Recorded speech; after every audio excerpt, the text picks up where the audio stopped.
هجاج السلام عليكم ورحمة الله تعالى وبركاته أخيار تقارير من استوديو دافيدا كجوكتان ولكن خرج الله إسلام إرشاد داون سنة برتا يوتيوب كلنا أندي سو أوفيشيال مركل يوم مقال عصب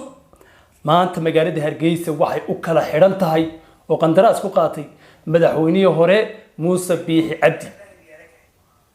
ومدحوني أفراد إجمالية الصومالي لأن أي مجال ده هرجيس ما أنت أشنيد وهذا الرياضة اللي قد وانجلين دون الله بدأ كل حيلة تنقل وحصن وحكمل الشريعة لا تنقل وحصن دونه قلبي كراعي موسى الله سيء كده سيجدا وشعب وينه مقالة هرجيس أو مانت أفاف كوري إيربول كعقال إنترناشنال إسكوه ذا يمد سيء سودوين مدحوني ذي هراء موسى بيه عبدي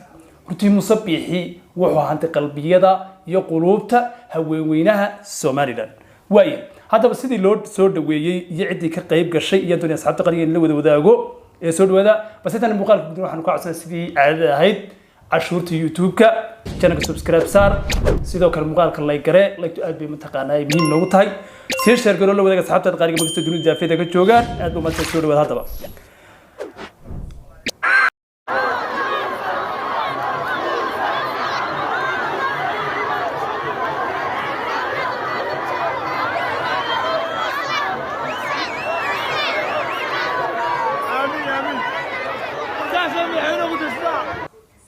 والله يا بانكو هرجيسا يابتي هذه اللي يابي تري أنت مدحوني الصومالي إجس مدحوني هو إجبارية الصومالي لان موسى بيه عبدي أيام حكولي أجا حكر له تورا بلادنا بكل داعي معناها بدي وحاجاتك قبان وايه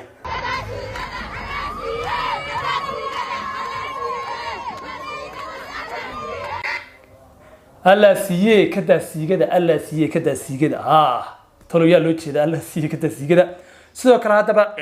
waan bay ahayd markii madaxweynaha hore ee Jamhuuriyadda Soomaaliland Muuse Biixi Cabdi uu ka baxay cigaar international airport ee magaalada Hargeysa halkaas oo mataqaanayay rasaasay iyo wax gudbin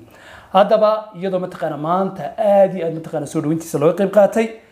ayaa waxa mataqaanayay aad iyo aad dadkii soo dhaweynayay iyo dadkii uu ka dhashay waxa ka tira batay dadkii laga mataqaanay laga tirsanayay inay madaxweynaha carqaladiyeen isla maalintii ka sii baxayay oo imaaraadka u socday way hadaba dadkii waxay maanta taagan yihiin abti wixii hore kuugu dhacay anaga ka meedina wixii ku sii maray maalinta sii socotay maanta aanu ka meedina abti raali noqo abti wariya inana abti lahayn baadar habar qababa waayahay ayaa rabada asxaabta qaaliga in la wadaago balse waxay yiraahdeen يما تقناي بوشدي هالكاسي ما تقنا سي أسود ويين دمر هديهن وضيال هديهن دليرة هديهن والله قد بحمانت بدحوني هو رجبريت السمالن موسى بيه عبدي واي هذا بنقص علينا سيدا كان ياشي ثياب عني يبي بيجي شيبكي أيا صوت ويا إنا كابتي يوهاي أبتي نولو بالله ما نولو أبتي قول لي يا قمنيو بل ما تام بابتي كم مغنى ما تشوفين ما أنتي إنا يبكي بهموك وحبريان بل ما تواحد تلو abti balay mataan baa ku maqnaa maalinta yaro kibirsan baa xabada kugu mudufteen ana waa wiil magaalada ba ka maqnaa laakiin soo dhaweynta madaxweynaha hore Muuse Biixi uga yimid balay mataanta meesha la sheegay garanayo barta comment ku soo qor adigu waaye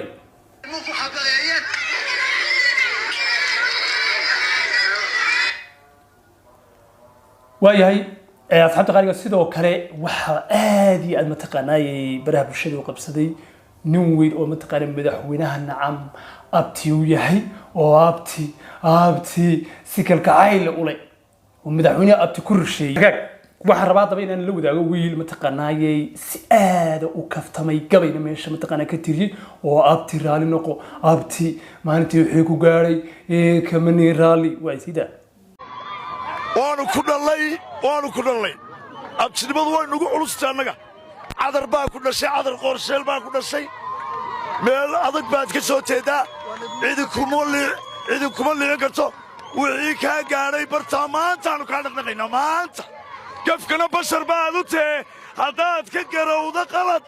قبي عادي دا تاي قب سردوين يا دالكاين نغالي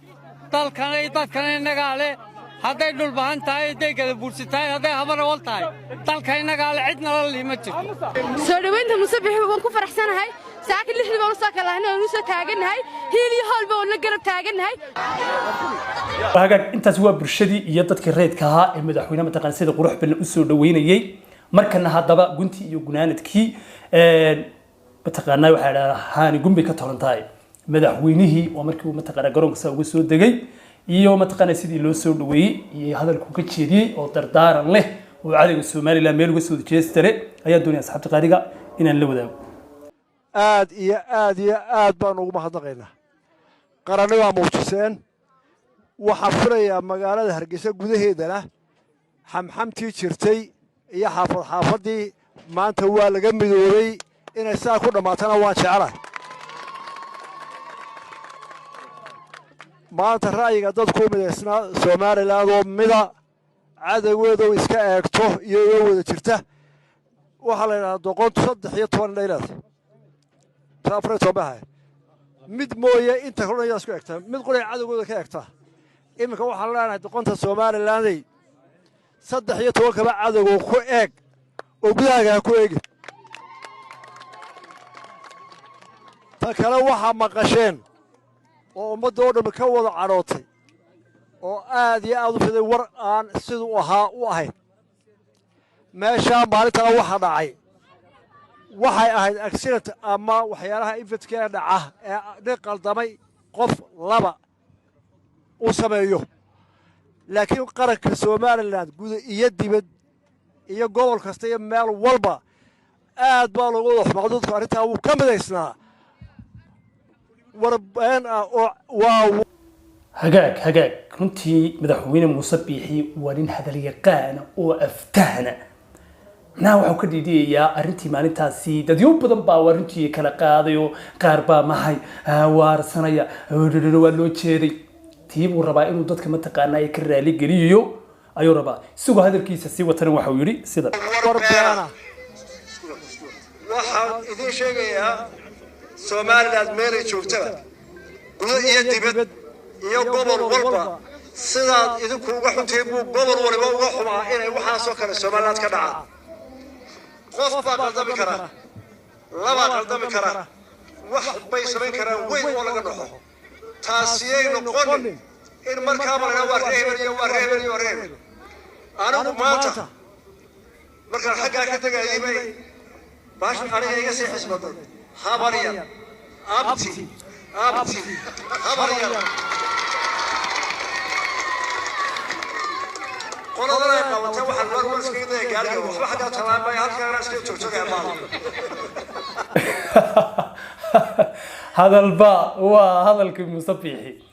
waxa iga sii darneed markaan xagga u baxay abti habariyan waa show abtinimadu waaba wax lagu dhinto haddaba halkan waxaan kala kaftamayaa reer Awdal ama reer Booramo waa u jeedaan adeer Muuse Biixi dadkiisii iyo madaxdu ahaa ayaa halkaas maanta gaarsiiyay oo kacay ciidoo dhaqaaqday noqotay si qurux badan u soo dhaweeyay idinku ma yaad hurdaan madaxweynaha daayirayaal Allah barakeeye isagana waa ina tan oo kale aad mataqaanay soo dhaweyntan oo kale oo heer sare ah loo qabto markuu yimaanay waxa dhuumasho ku soo garayay dareesii markaa inuu dadkiisi iyo dalkiisi dib ugu soo noqday intaas waa kafta asxaabta qaaliga dhamaantii meel kasta dunida fidka joogto waxaan leeyahay intaanu muuqaalkan iyo muuqaal mid ku kulmi doono waxaan idin tagayaa sidaayo salaam calaykum